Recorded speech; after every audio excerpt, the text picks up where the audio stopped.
Run.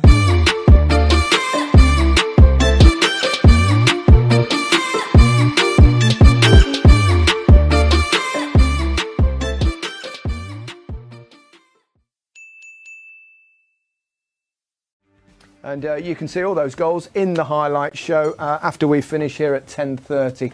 Plenty for us to discuss as Liverpool win 3-2 here at Anfield. Let's head down to the tunnel for some reaction. Des Kelly is with Andy Robertson and Daniel Sturridge. Smashing game of football, wonderful finale, just what we want. Yeah, exactly. And I think the lads hit the point on the nail on the head there. You've got to get in people's faces. In Europe, English teams have to play to your strengths at times. And our strengths are the intensity and the pace and power that we have. And if you can put that into your game, added to the quality that they have in that squad, you're going to be a match for anybody. You're going to be hard to play against. Teams know now after this last year, and then today started again, this place ain't a nice place to come for away teams. So any team having to come here is going to have to work hard to get anything out of it. It's a tough place to come at the best of times, but this side is very good as well.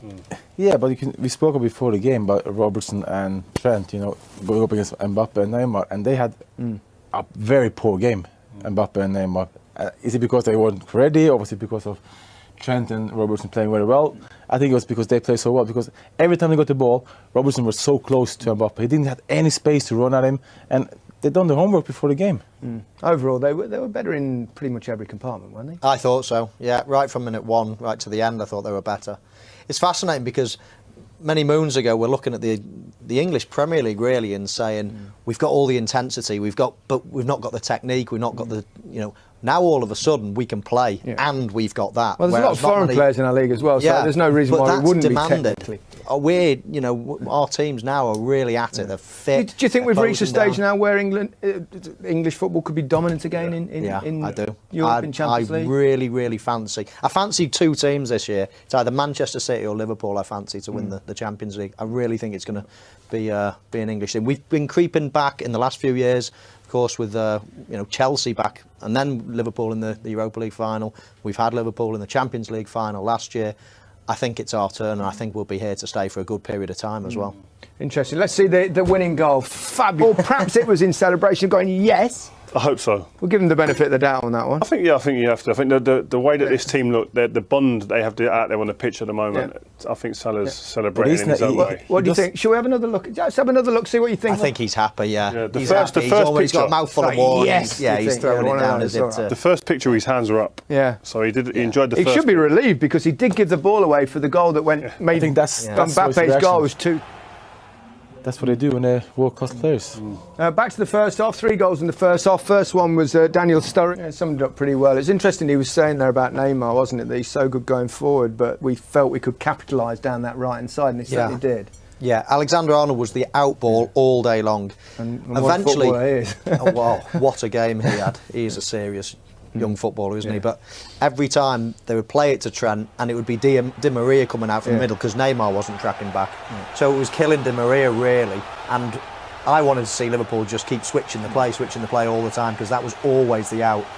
But as we all know, Neymar's not a defensive player, and at this level you need to have some form of discipline, I think. Got that wallop early on, didn't he?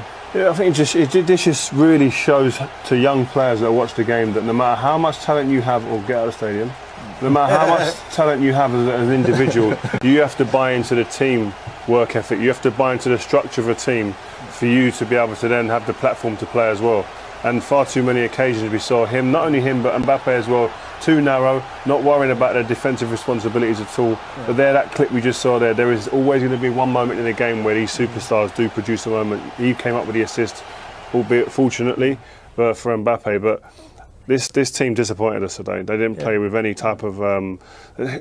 I said before, it's like a testimonial of the pace in which they played the game. So they have to change that if they're going to be any type of contender. I don't see him as a contender. There's lots of great players, though, lots of great attacking players that don't do great defensive work. Are they a You've team? just got to be disciplined and get into a position. At least if you stand in a position, the outball is not there. So I think they've got to really learn to do that. Our final words on Liverpool. Top of the group already. We'll stick that up so you can see it. Just to remind yourselves of the next fixtures that are coming up. Napoli away next, but a great start for them. Yeah, perfect start, PSG is probably the team that look at could be competing against it for winning the group. Got to win now against them. Away to Napoli next, which is going to be unbelievable tough. Yeah. Atmosphere is going to be great there.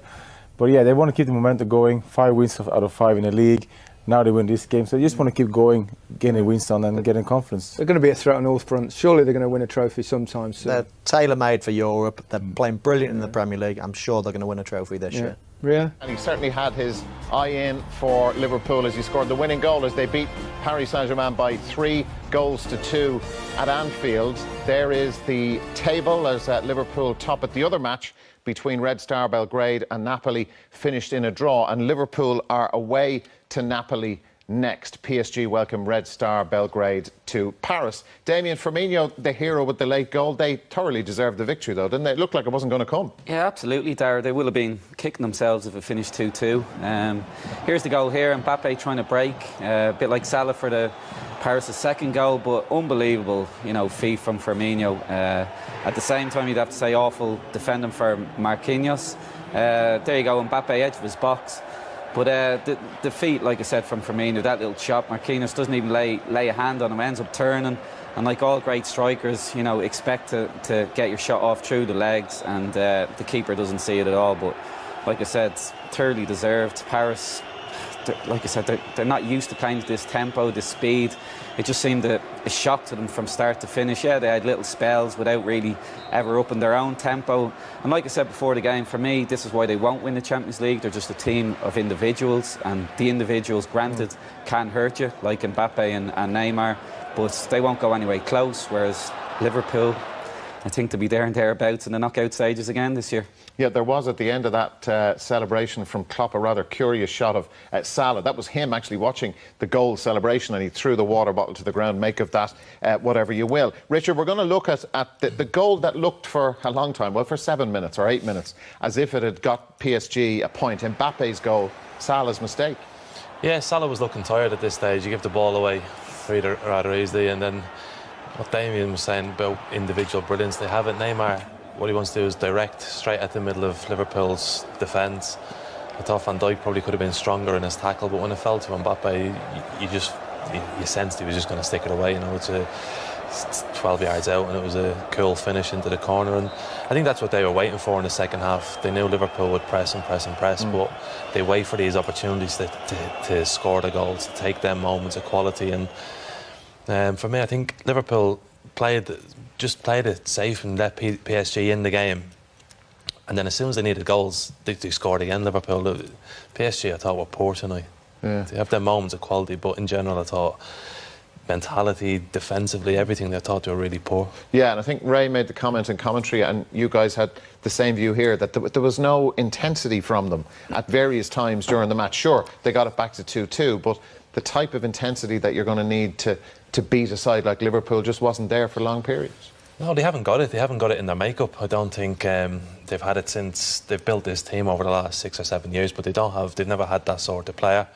I think the manager that they've brought in is a manager who likes to play a high pressing game. They haven't got them type of players, and it just seemed to me like Liverpool could have scored at any given time today. If PSG stepped up, Liverpool would have taken advantage of the gaps that they leave in different parts of the field. And for all they've achieved, I think they've won 20 trophies since they've been taken over domestically. They still look as far away as ever from winning the Champions League, whereas Liverpool, you've seen the progress over the last 3 or 4 years. They've got a real side now who can compete, and they've probably not bought that one superstar like Mbappe or Neymar, but they've built the team in this period. Michael, they got to the final last year, which was a fabulous achievement. Sure, Liverpool would have liked to win it, but when you see the other pieces that have been added in, can they go that one step further? Can they get back to the final at the very least? Yeah, certainly they're going to be in the mix, I think, based on tonight. We're Liverpool, and this is the difference for me, as Richard talked about the players. Liverpool signed players that will fit into how they want to play. We talked about Naby Keita, who didn't play tonight, but Klopp put real running power in his midfield. We were concerned a little bit whether they'd be able to keep the ball. The 3 midfield players were terrific, and they have a real belief. Like in the game tonight, Paris offered so little. Neymar and Mbappe were really poor defensively. Andy Robertson and Trent Arnold put umpteen crosses in the box. They gave them nothing defensively on that side of the game. And I think this Liverpool team is going to continue to grow and get better. The biggest fear I would have is there enough depth in the squad? When they get deep into the Premier League and they're fighting in that front, when they get to the latter stage of the Champions League, and that, you know, will they be able to have enough to compete in the two fronts? I want to get your view, Michael, on the goal that was disallowed for the foul by Sturridge. It looked as if Salah, well, the referee seemed to give it first of all. It's a good example here. It breaks the Sturridge. It's a really poor touch, to be fair. First of all, it's a very poor touch by him, we'll see. And it gets a little bit of the ball, but listen, we don't need to elaborate. It's a sore one. And, but it's excessive force for me, and it's the right decision. We'll see it back here. You know, the official behind the goal, they're much maligned, but, you know, I've witnessed the communication in this many times with UEFA, and he will be telling the referee exactly what happened, and it's the official behind the goal that will have given that decision. When we were watching this, Michael, you were saying he can't, the additional assistant can't signal to the referee with an arm signal or whatever, but he has this little magic wand and he's communicating with him, or getting his attention that way. The little thing that he has in his hand with a little stick alerts the referee's arm. There's like a little pad, it buzzes, and I think the referee feels it, and then there's communication between the two. So when you hear that dialogue, they actually do a lot more. They make a lot of decisions in the penalty box. There'll be, you know, no penalty, or penalty. But because they don't gesture, everyone tends to think that they do nothing, but they do a lot more than we give them credit for. Or you give them credit for. Well, look, you know, but okay. Well, Liverpool fans won't be happy with the way it worked, because it did, and that was the right call, Richard. Yeah, it was a foul by Sturridge. It was a foul, yeah.